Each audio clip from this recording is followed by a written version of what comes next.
राधे राधे, हरे कृष्णा। कैसे हो आप सभी लोग? आशा करती हूँ आप सभी परम मंगल में होगे, स्वस्थ होगे, अच्छे होगे। तो करवा चौथ की आप सभी सुहागन महिलाओं को अनंत और अनंत शुभकामनाएं।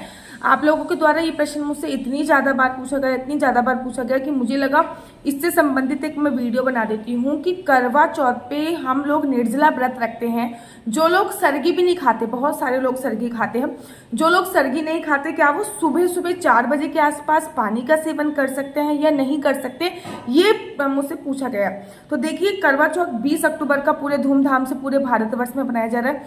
करवा चौथ पे जो भी तिथि उदय होती है ना, वो सूर्य उदय के सूर्य उदय के साथ ही हमारा अगला दिन लगता है। सनातन धर्म के अनुसार जो 12 बजे के बाद दिन का परिवर्तन हो जाता है ना, जैसे कि मैं एक अपने सब्सक्राइबर को जानती हूँ, वो मुझसे हमें हर बार ये पूछते हैं कि दीदी मेरे भाई की शादी है या फिर मेरी बहन की शादी है, तो रात को 12 बजे तक मेरा व्रत रहेगा, 12 बजे के बाद मैं क्या कुछ खाना खा सकती हूँ, कुछ खाने का इंटेक कर सकती हूँ? तो 12 बजे के बाद केवल दिन बदला है। अगर संडे है 12 बजे के बाद, तो अगले दिन मंडे लग गया है।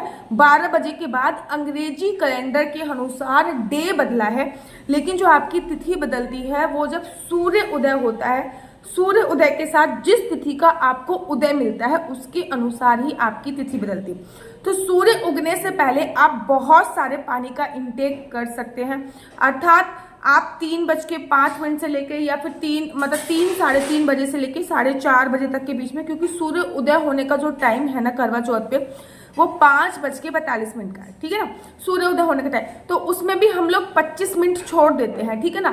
तो आप 4:30 बजे से लेकर 5 बजे तक के बीच में जितना ज्यादा, मैं तो ये कहती हूँ 4:30 बजे से लेकर 4:30 बजे से लेकर 4:45 तक जितना ज़्यादा पानी का इंटेक कर सकते हैं आप उतना ज़्यादा पानी का इंटेक कीजिए। मेरे नाना जी ना हमेशा, जब मेरी मम्मी करवा चौथ का व्रत रखती थी, तो मेरे नाना जी, जब भी मेरी मम्मी ने करवा चौथ का व्रत रखा है अपने मायके में, तो मेरे नाना जी एक काम हमेशा करवाते थे। वो ये करवाते थे कि हमारे में ना सरगी नहीं खाई जाती है, ठीक है ना। हम लोग सुबह सुबह उठ के कोई नाश्ता इत्यादि नहीं करते, सरगी नहीं खाते। इनफैक्ट कथा पढ़ने के बाद भी हम लोग जलपान ग्रहण नहीं करते हैं। शास्त्रों में जो वर्णन आया है ना व्रत का, जो व्रत माता द्रौपदी ने रखा था श्री कृष्ण जी के लिए, उसी व्रत का वर्णन आया है शास्त्रों में। तो माता द्रौपदी ने निर्जला निराहार व्रत रखा था, अर्थात उन्होंने सूर्य उदय से लेके चांद के उगने तक ना तो जल ग्रहण किया था, ना कोई सेब ग्रहण किया था, ना कोई चाय ग्रहण की थी, ना ही दूध ग्रहण किया था। इनफैक्ट जब मेरी 8 मंथ की प्रेगनेंसी थी, जब मेरी बेटी मेरे पेट में थी और मेरा 8वां महीना चल रहा था, तब हमारा ये पड़ा था। दिसंबर में वो पैदा हुई थी, नवंबर में मेरा ये पड़ा था। इस साल तो अक्टूबर में पड़ा, उस साल नवंबर में पड़ा। तब भी मैंने ऐसे ही व्रत रखा, बिल्कुल निर्जला निराहार, बिना कोई चीज को खाए हुए, बिना किसी चीज को पान करे हुए हम लोगों ने व्रत रखा था। एक बात हमेशा याद रखिए कि जब भी आप किसी भी प्रकार का कोई भी व्रत रख रहे हैं, तो उसकी जो तिथि उदित होती है वो सूर्य उदय के साथ उदित होती है। तो मैं अपने नाना की कथा बता रही हूँ। तो मेरे नाना हमेशा 3:30-4 बजे के आसपास उठते थे, और गांव में ना उस समय पे लोटे चलते, तो एक लोटे में पानी लेते थे और उसमें ना चीनी मिलाते थे और उसमें नींबू मिलाते थे, और मेरी मम्मी को कहते थे बिटिया पानी पी लो, नहीं तो पूरे दिन प्यास रह जाओगी। और मेरी मम्मी 1 लोटा भर के पानी पीते थे। यही नियम मैंने भी शादी के बाद फॉलो किया। मैं सुबह सुबह अराउंड 3:30-4 बजे उठती हूँ। मैं लेकिन नींबू वाला पानी नहीं पीती हूँ, मैं बहुत सारा पानी पीती हूँ, क्योंकि मेरे को पानी पीने की बहुत गंदी आदत है। मैं सुबह सुबह सबसे पहले खाली पेट पानी पीती हूँ, उसके बाद ही मैं फ्रेश हो पाती हूँ।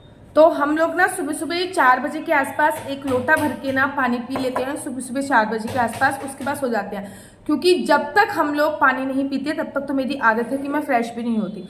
तो सूर्य उदय के साथ तिथि का उदय होता है। और अगर आपके घर पे भी सरगी नहीं खाई जाती है, या फिर जैसे कि हमारे घर पे सरगी का कोई विधान नहीं है, और मेरे घर पे कथा के बाद भी पानी पीने का कोई विधान नहीं है, तो कथा के बाद भी हम लोग पानी इत्यादि या चाय वगैरह कुछ भी नहीं पीते हैं। तो इसीलिए हम लोग क्या करते हैं कि सुबह सुबह 4 बजे उठते हैं और 1 लोटा पानी लेते हैं, या फिर 1 जग पानी लेते हैं। अगर उसको आप मीठा कर सकते हो तो बहुत ही अच्छी बात है। अगर उसको मीठा कर दोगे ना तो बॉडी में एनर्जी रहेगी।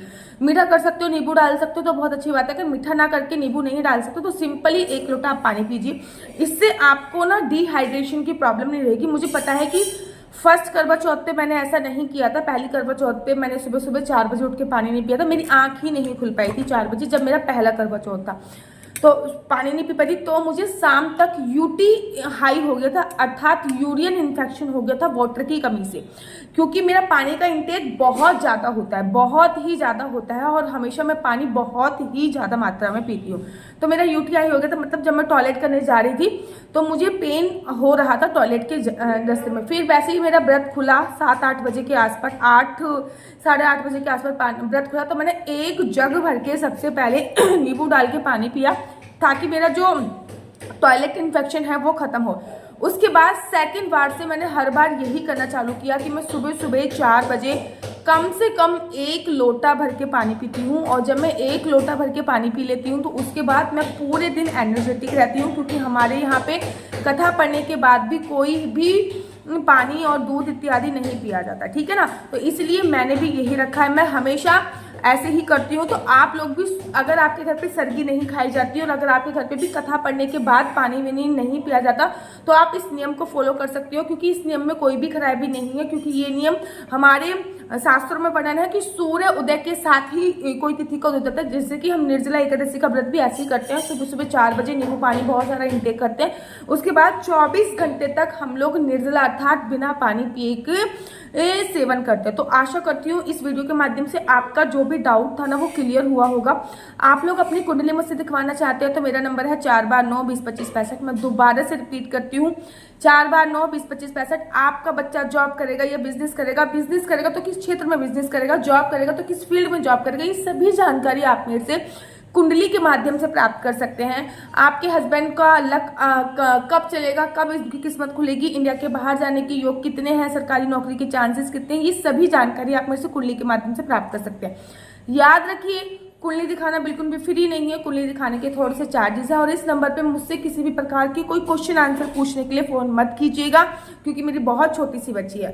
और अगर आपको मेरी वीडियो अच्छी लगती है तो आप अपने यूट्यूब चैनल हरि बोल को लाइक शेयर सब्सक्राइब करना बिल्कुल भी मत भूलिए। तब तक के लिए मुझे दीजिए इजाजत। राधे राधे, हरे कृष्णा, हरि बोल।